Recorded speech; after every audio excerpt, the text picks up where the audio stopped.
구분할 수 있지만 분리할 수 없다는 제목으로 말씀을 전하겠습니다.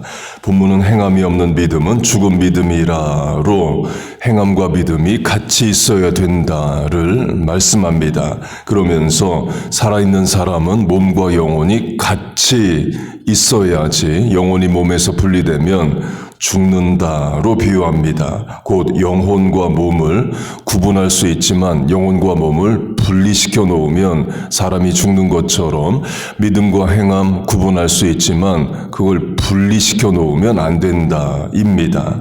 비유로 하면 태양으로부터 빛과 열은 동시에 옵니다. 우리가 태양빛을 경험하면서 이건 열이다, 이건 빛이다 분명히 구분합니다. 그러나 태양빛이 빛과 열을 우리가 분리해서 경험할 수는 없어요. 언제나 빛과 열은 같이 경험합니다. 어제 눈이 많이 오고 비는 조금 왔습니다. 비의 화학기호 Formula of Rain은 H2O랍니다. 눈의 화학 원소도 H2O 이래요. 둘 다 물이라는 거죠. H 수소와 O 산소는 구분할 수 있습니다. 그러나 H와 O를 따로 떼놓으면 분리시켜 놓으면 더 이상 물이 아니에요. 사랑과 희생도 마찬가지입니다. I write it as love and read it as sacrifice. 사랑이라 쓰고 희생이라 읽는다. 로 하면 부모 자녀로 하면 부모가 자녀를 사랑합니다. 자녀 사랑의 실천은 결국 희생으로 드러납니다. 몸으로 수고하고 또 위로하고 애쓰고 부모가 돈 벌고 자녀가 돈 쓰고처럼 반드시 희생으로 사랑은 증거가 돼요. 하나님의 사랑도 마찬가지죠. 희생으로 증거하셨습니다. 하나님이 세상을 이처럼 사랑하사 독생자를 주셨으니 자기 아들을 죽기까지 내어주시는 하나님의 희생으로 하나님의 사랑은 증거가 됩니다. 선교로 하면 한국 서울 합정동에 양화진이라는 외국인 묘지가 있습니다. 주로 선교사들이 묻혀 있어요. 구한말 고종 황제 때 양인 외국인들이 죽으면 사대문 안에 묻을 수 없다 해서 한강변에 땅을 하나 내줍니다. 뉴저지 출신의 언더우드 선교사님도 뉴저지 남부 애틀랜틱 시티에서 돌아가셨지만 후손들이 양화진으로 옮겨 이장했습니다. 그 선교사 묘지 중에 루비 캔드릭이라는 미국 여자 선교사님이 있습니다.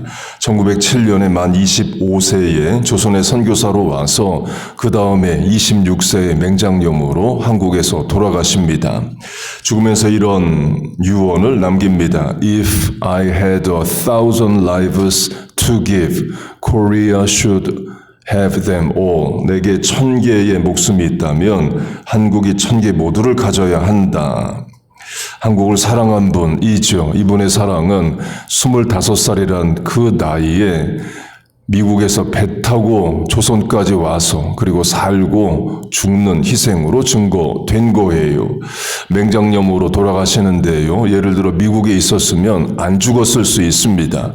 26살 젊은 인생 쉽게 그렇게 안 죽죠. 그러나 열악한 환경인 한국에 와서 그렇게 돌아가셔요. 죽으면서도 속상한 마음 이런 게 아니라 1000번을 살아도 다시 한국에 선교사로 오겠다 이런 말을 합니다. 본문에 영혼이 나오는데요. 영혼으로 번역된 헬라어는 호흡, breath입니다. 그래서 NLT 성경은 breath로 번역을 합니다. 호흡이 없는 몸은 죽은 몸이라. 이유는 영혼과 호흡이 같은 단어이기 때문입니다. 영혼과 호흡이 같은 단어다는 구약성경 히브리어도 마찬가지입니다. 창세기 1장 2절을 보면 하나님의 신이 수면 위에 운행하시니라 를 말할 때 그 신, 영이 spirit인데 그 단어는 다른 본문에서는 breath, 숨으로 번역이 돼요. 창세기 2장에서 하나님이 사람을 흙으로 만드시고 생기를 코에 불어넣으셨다. breathe, 숨을 불어넣었다. 할 때에 그 코에 불어넣으신 breath와 하나님의 신, spirit 같은 단어입니다. 곧 구약도 신약도 영혼과 숨, 호흡은 같은 단어이에요. 사람의 몸, 영혼 구분하면 죽듯이 사람의 몸과 호흡을 따로 떼어내면 죽듯이 행함과 믿음이 떨어져 있으면 죽은 믿음이다를 말하는 겁니다. 그렇게 이제 구분되지만 분리하면 안 된다인데요. 교리와 윤리도 마찬가지입니다. 교리와 윤리 구분할 수 있습니다. 그러나 교리와 윤리를 분리하면 안 됩니다. 윤리 없는 교리는 탁상공론이고 이론이고 또 교리가 없는 윤리는 그냥 세상 인격이지 신앙이 아닙니다.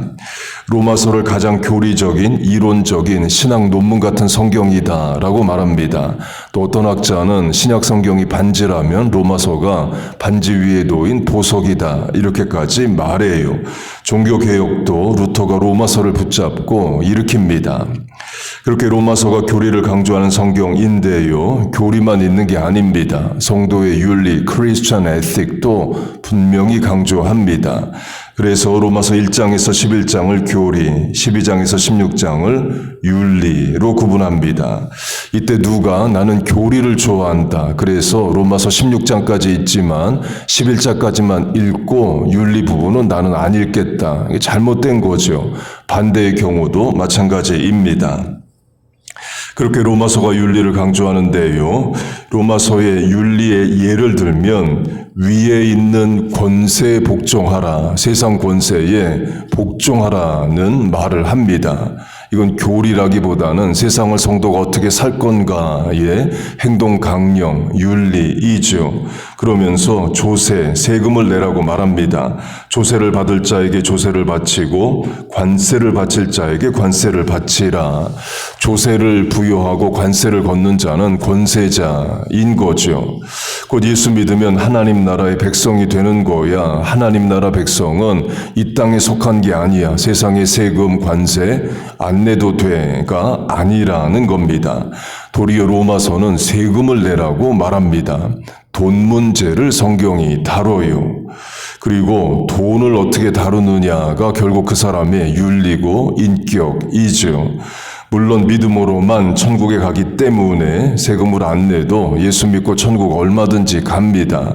그런데 하나님이 원하시는 것은 성도의 윤리, 크리스천 에틱스를 원하셔요. 믿는 자답게 구원받은 자답게 세상을 살라는 겁니다. 예를 들면 예수 잘 믿는다고 말하는데 돈 빌리면 돈 안 갚습니다. 교회 직분자로 사업을 하는데 종업원들 월급 제대로 안 줘요. 예수 잘 믿는 거 아니라는 겁니다. 분명 교리가 우선하지만 윤리가 없어도 되는 게 아닙니다. 믿음으로 천국 가지만 행함이 없어도 된다는 아니라 이에요.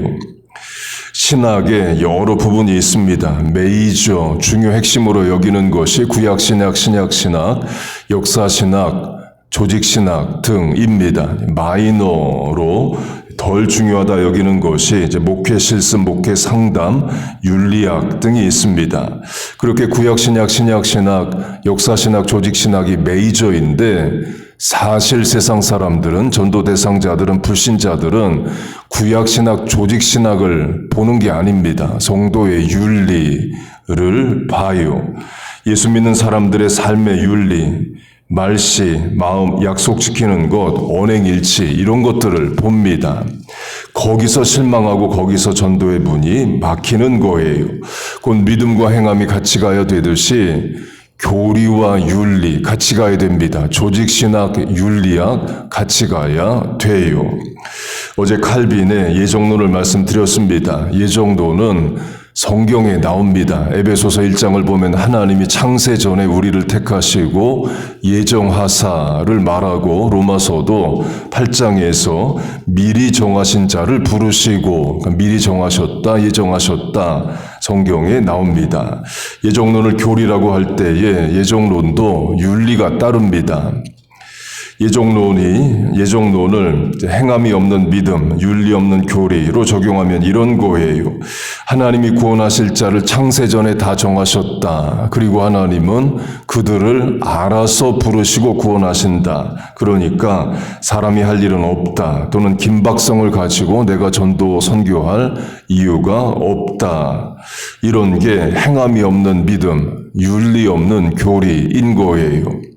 그러면 올바른 예정론의 해석, 행함, 실천, 윤리는 뭐냐? 어떤 상황에서 에베소서와 로마서가 하나님의 예정을 강조하느냐? 순교를 각오해야 하는, 목숨을 걸고 예수를 믿어야 하는 1세기 로마 시대의 성도를 위로하기 위해서 하나님의 예정과 미리 정하심을 강조하는 겁니다. 하나님이 너를 택하시고 구원하기로 이미 예정하셨다. 너의 구원은 분명한 거다. 순교를 두려워하지 말고 세상 권세를 무서워하지 말고 믿음을 지키라. 하나님이 또한 지켜주신다. 를 강조하는 문맥인 거예요. 부모 자녀로 하면 부모는 구원의 확신을 가지고 예수 믿고 목숨 걸고 살아갑니다. 근데 자녀에게 구원의 확신이 없어요. 순교의 상황에서 나는 과연 믿음을 지키고 천국 갈 수 있을까? 의심을 합니다. 그때 부모가 말해줍니다. 너의 구원은 이미 하나님이 정하신 거야. 예정되어 있는 거야. 하나님은 구원하시기로 정한 자를 버리지 않으시오. 반드시 구원의 믿음을 주시고 순교할 때의 담대함을 주셔서 너의 영혼 지켜주셔. 그렇게 강조할 때에 하나님의 예정을 사용하는 거예요. 곧 예정론은 신학자들이 책상에 앉아서 에베소서 읽고 이거 교리로 한번 만들어 볼까? 그래서 나온 게 아닙니다. 성경에 나와 있고 성경시대에 순교를 각오해야 되는 죽느냐 사느냐의 순간에 성도에게 구원의 확신을 주기 위해서 예정론을 강조하는 겁니다. 사망 권세를 이기는 힘이 예정론이에요. 어제 강조한 칼빈도 마찬가지입니다. 왜 유럽인들이 예수를 안 믿을까? 그렇게 전도를 해도 그렇게 예수를 안 믿을까를 고민했습니다. 그런 고민과 노력의 과정에서 그렇게 전도하고 권면해도 예수 안 믿는 사람은 결국 하나님이 택하신 자가 아니다라는 결론을 내립니다. 곧 칼빈이 책상에 앉아서 에베소서 읽고 이걸 교리화하자 한 게 아닙니다. 전도하고 권면하고 고민하고 애쓰는 과정에서 나온 내용이에요.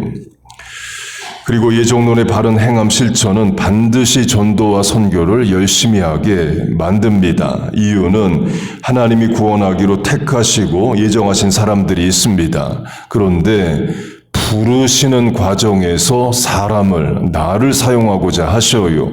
물론 천사를 사용하실 수도 있지만 사람을 통해 예정하신 자를 부르십니다. 곧 예정론은 전도와 선교의 사명으로 이어집니다.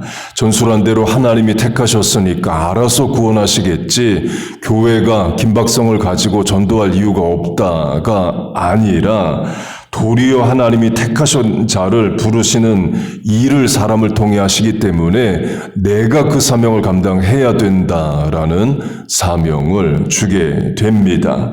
그렇게 돼야 예정론이라는 교리가 윤리와 분리되지 않는 거고, 하나님의 예정을 믿는 믿음은 예정된 자를 부르는 윤리, 실천, 행동 강령으로 전도 선교로 적용이 되는 거예요.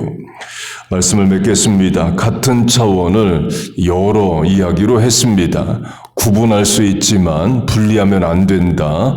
믿음과 행함 구분되지만 분리할 수 없다. 영혼과 몸 구분할 수 있지만 분리되면 죽는다. 교리와 윤리 구분되지만 교리와 윤리 같이 가야 된다. 다 하고 다 있어야 된다입니다. 그렇게 우리와 자녀들에게 행함과 믿음이 늘 같이 있고 행함으로 믿음이 증거되는 삶을 살아가시기를 주의 이름으로 축복하고 축원합니다. 아멘. 기도하겠습니다. 하나님 아버지, 우리에게 믿음을 주심을 감사합니다. 또한 실천력도 행함도 주심을 감사합니다. 우리 부모 자녀 다 믿음 있게 하시고 하나님이 원하시는 행함, 윤리, 실천, 행동이 건전하고 올바르게 하여 주시옵소서. 하나님, 실천력 있는 행함이 있는 성도들 이 추운 겨울 새벽에 나왔습니다. 주의 전에 나와 소원을 아뢰고 계획을 아뢰고 사명에 합당한 능력을 구할 때에 하나님 허락하시고 도우시고 은혜를 내려 주시옵소서. 이 아침에 간구가 하늘에 닿고 땅에 열매 맺을 줄로 믿습니다. 예수님의 이름으로 기도하옵나이다. 아멘.